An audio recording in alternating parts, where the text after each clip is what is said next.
across towns and cities, villages and coastlines, join Russell Blackadder as he journeys the length and breadth of the country.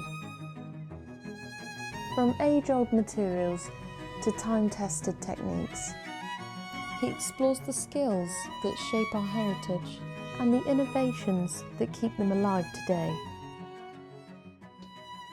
What a way to kick off the year. As we enter 2026, we'd like to introduce you to the first episode of Stately Homes.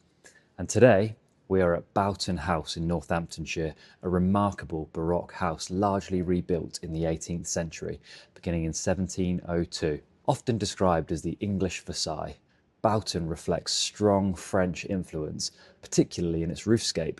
The prominent mansard roof takes its name from the 17th century French architect François Mansart, who popularised the design in France. Mansard roofs were originally developed to create additional living space within the roof while avoiding higher taxation, which was often based on the number of stories a building appeared to have.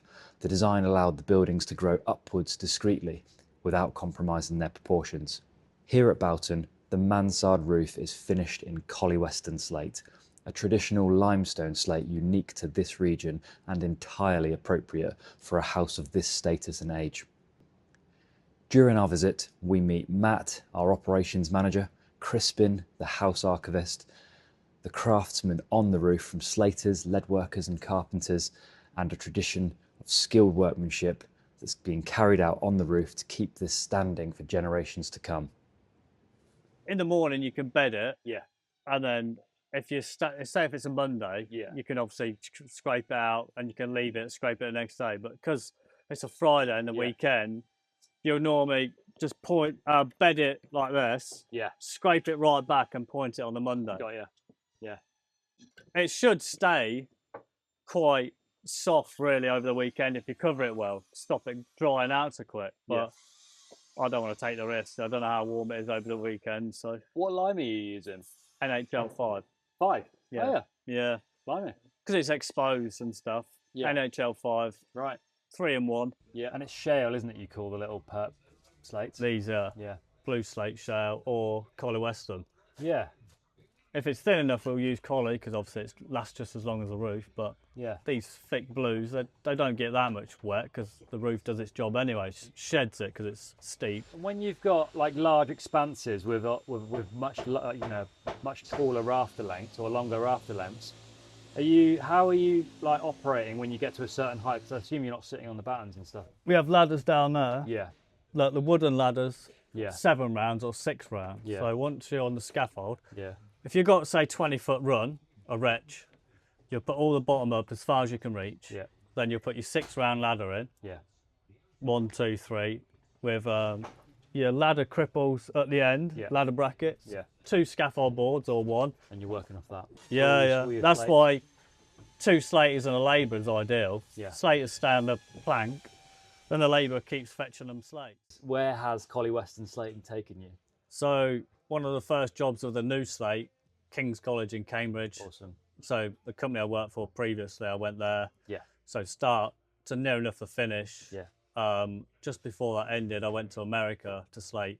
The story goes, the man who wanted to marry an English woman would only move over there if he built an English house.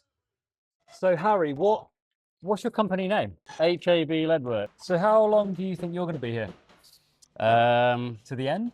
Yeah, well, Yeah. pretty much because we're going to be the last here. 'Cause Love. once they've collied this, then we're up on this one, finishing all this up Yeah. basically. So the estate is typically square pipes. Yeah. But we obviously want circular for this Yeah. because of what it is. But that's why I've just done the Archival. Crikey, that's a massive pipe. Yeah, yeah. Have you seen where I've been working? Oh, right, yeah. Have you actually been working in there? Yeah. Oh my God. That's why I'm going to experience your life for 10 seconds. Board it up and we'll leave it. So these bays are code 8, are they? And Yeah, that one's that'll code be 9. 8. Yeah. It's 9. Yeah. All the hips and ridges, everything else is 8. Everything. Yeah. You loving it? Yeah, loving it. Yeah. Tennis elbows kicking right out. Yeah. No, it's good. The Collyweston Slaters move fast normally, don't they? They are quite fast, They yeah. move very fast. Yeah. I was shocked because I thought, oh, this was like months and months, but they just seem to get it on. It's normally months and months because it's the prep work that's involved in it, but because Yeah. we've got rid of all that and done all the prep for out of the project, Yeah. they can just fix all the slate. Matthew's got an array of experience, which I'm sure is going to be really interesting for you guys to listen to and hear about. So I'm going to hand it over to Matthew to just start with the basics, which is what he did to achieve this level of reclaimed slates in good condition sizes to lay. So over to you. How did you? So basically, when we start with like a rough slate, which was stripped off of the roof. Yeah. And then we'll have them just in bins or bays, just all parted in a big pile, and you'll sift through them and you'll pick out whatever you can. Normally, people they like to keep them square as they can because they're the easiest ones to dress. Yeah. But if they've got a corner off like this is like a traditional dressing hammer. Has it got a name?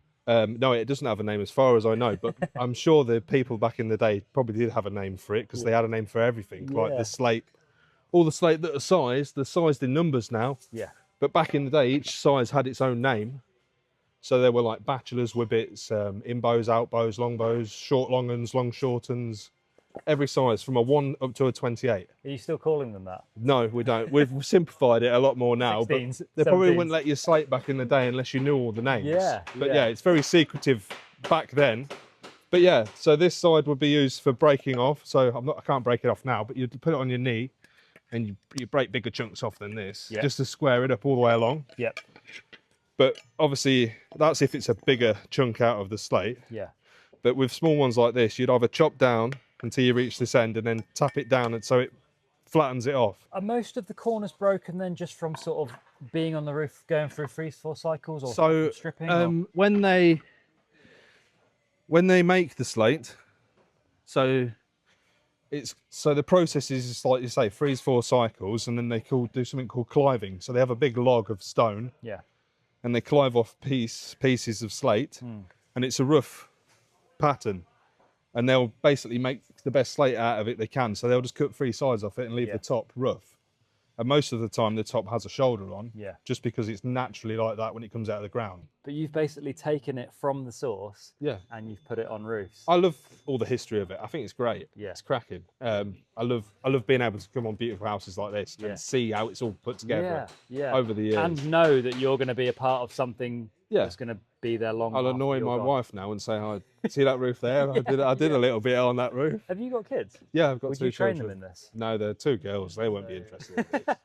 We're in the archive wing of Boughton, and in here we're with Crispin, and Crispin is an expert on the history of the property. And what is your background?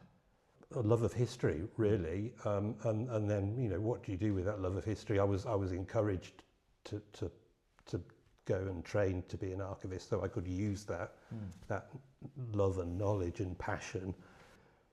It's always a journey of discovery, and people think archives are kind of dull, really. No, I don't think so. But they are the sort of best experience of time travel you can get, really. Yeah. The master joiner, a London joiner, very accomplished man, that his workforce made him leave behind one of his shoes as a symbol of good luck behind the panelling. So I've still got his shoe. Well, I assume it's Davis's shoe. It's quite posh. We found that behind the panel. Good luck thing. Yeah. But I've got this sort of image of Roger Davis, whose bill we've got in the archive, kind of hobbling around with one shoe for a day because his kind of team had insisted that maybe he had bought a spare one. He doesn't write about it, so I'm making a bit of a jump to suppose that it's his. But it's left behind panelling that he made, and that his team of craftsmen would have made, and you're not going to make you're the boss. It's your responsibility to leave one of your shoes behind. I'm being a bit.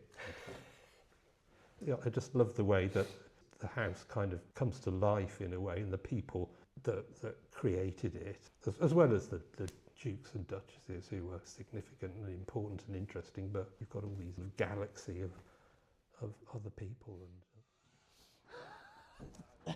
Okay, so that's the end of the trip here now to Boughton, where we have traipsed around the 11,000 acres, met all of the contractors and staff that work on the property, and it's been quite a wholesome day really. So thanks for joining us, and don't forget to pop back for the next one because they're only getting more and more interesting, and in terms of stately homes, this has been a pretty perfect place to start for us really, so don't forget to pop back.